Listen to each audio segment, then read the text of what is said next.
I was just about to watch some YouTube, and while logging in, I remembered, oh yeah, I have a nerve-related channel, so I have nerve-related news about what's going on with me. um, I live in Seattle. I used to live in Salt Lake City. I moved in the middle of the pandemic.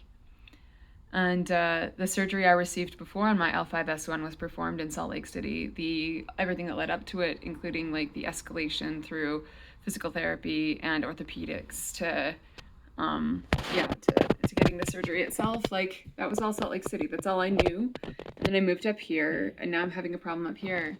And it could be that I have fallen through some very specific cracks, or I feel like I'm willing to put some proverbial money down on the difference of how healthcare is handled up here. It feels like there are fewer professionals per capita. And I guess I'm just from the country. I'm just from Salt. They don't even talk like this in Salt Lake City, but just roll with it. I'm just a little kid from a bumpkin town called North Ogden. I have no idea how you do it up here in Seattle. Wow, this is the big city with fancy doctors and shining lights, and it's like I don't actually think that there are as many professionals up here. It doesn't feel like it.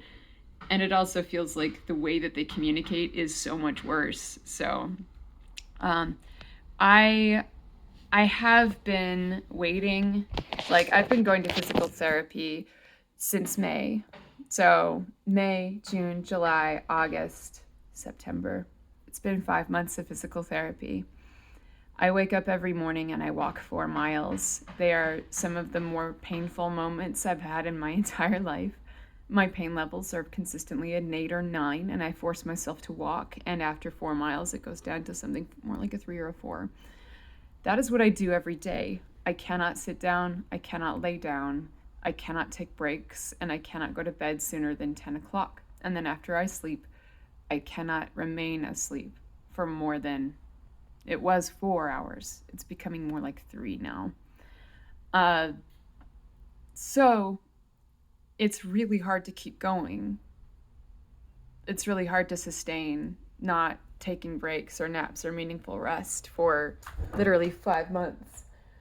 My cat almost knocked over my, which it's not important. Anyway, that was scary. Baby, be careful. So yeah, I need help. And I've been waiting a month and a half to get an appointment with a specialist to talk, or a surgeon to talk about um, options. And I've had to wait a while up here. And I thought at first that it was the pandemic backlog or something like that. And maybe that's part of it, but no, undoubtedly probably is. It's 2022. There's going to be a lot of catching up to do. But they just canceled the appointment. Nothing I did at all. It's just canceled. So I've waited a month and a half, and they're like, it'll be at least another month. Meanwhile, my symptoms are getting worse, and my tingling that was in my foot spread to my calf, and it's gone up my thigh, and I'm feeling it more in the areas of my body that give me great alarm. The basically my ass, right up on in there where the poopy comes out. I have the ability to control my bowels, yes, but a very far escalated version of all of this is losing that ability. So the fact that I have sensation there and that it's been creeping up toward that area of my body, it's deeply concerning to me, and I have nothing I can do. My physical therapy has not helped at all. There's nothing I can do. My orthopedic person has done all he can do. I got a starter injection that didn't help. The gabapentin makes it easier, but clearly doesn't solve anything. And like, yeah, so I have the juxtaposition of these medical professionals that are just deeply unavailable just to have a telehealth call. This is all to have a telehealth call. This is not even come into my office. This is like the easiest baby appointment you can make with these guys. And yeah, like I don't know if I can wait. I don't know if it's safe to wait. My instincts, I've been really focusing on this appointment that I've been looking forward to, really trying to keep really good tabs on everything that's happening, and if something really sharply escalated, definitely going into the emergency room, but really just calming myself in these moments where these worrying symptoms are getting worse and just being like, it's only 2 weeks. I only have 2 more weeks. And I only had 2 more weeks, and now I have another month and 2 weeks. Or, yeah, I think a month. I don't know if it's a month and 2 weeks. So, I'm deeply upset. And I had a breakdown where I think sometimes it just makes sense to have breakdowns. I indulged in every vice available. I was like, fuck it, I'm giving up. And I think it was probably healthy to give myself a day to be truly upset and not apologize for that. But coming out of that, I remembered I've done this before, and it didn't feel this way when I lived back in Salt Lake City, when I had my first flare-up thing happen that resulted in surgery. They couldn't do anything about it then too, but back then the medical professionals talked to each other so much more fluidly. It's like these professionals have relationships with each other, and they I don't know, it's like the connections happen so much easier, and the wait times were so much less, and the bureaucracy was so much less too. I can't actually prove that, but the bureaucracy in my experience did not affect me like it's affecting me here. Like, I'm trying to talk to other professionals, and then they're like, you have to have a referral. So I got referrals to several, and they're like, okay, you have the referrals, but we can't even think about scheduling you for at least 2 weeks because we have to review all of the details first. And okay, so some eggheads have to look at my details and approve it before I can schedule, which probably puts me back at least a month.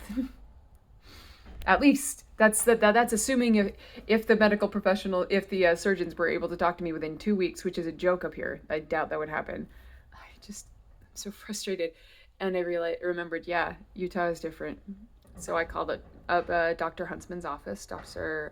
Huntsman in Salt Lake City, and I asked them. I just said, hey, I'm in Seattle, but I want to come back and talk to Huntsman because he operated on me before, and I think I need another operation. And they said, we can see you next Wednesday. And then I said, okay, see me in 2 Wednesdays because that'll give me a chance to get a plane ticket. And that's what I'm doing. I'm flying down there for $600. $600, by the way, it's just because I could have gotten a cheaper flight if I had layovers and stuff, but I need to minimize how much sitting I'm doing. A direct flight, that's what I'm doing. I need to minimize my sitting time because it really, really can, like, I can do my best for an entire day and it'll fuck up the rest of that day, the rest of the day, if I sit. Anyway, yeah, so, like, I'm upset, but I'm also, like, giving myself a bit of hope by it. I mean, the system's bullshit. System's bullshit, man. All systems are bullshit. Yeah, they are, actually. This is how I did college. I read through the course catalog, and I decided exactly what I wanted to do, and then I took the classes that I cared about, and then I ran away like a dirty rat and made my own major. Because fuck it. I don't got time. I don't got time for the bullshit. And I feel like I've been trying to play this game the way it's been told to me to play. And I don't know if it's going to work out to go against that. But I don't know if I can wait. I literally don't. Because it seems like, I said before, it seems like the way I get help here is by being in an emergency room or rolling the dice for months while living the same painful day over and over and over again for another 5 months. I'm a stubborn ass. I'll do it. But I will go crazy, and I am. And I am suicidal. Not in danger. I have a therapist, and it is merely the thought entering my mind of being unalive, not the act. But this shit fucks with you, and health is holistic.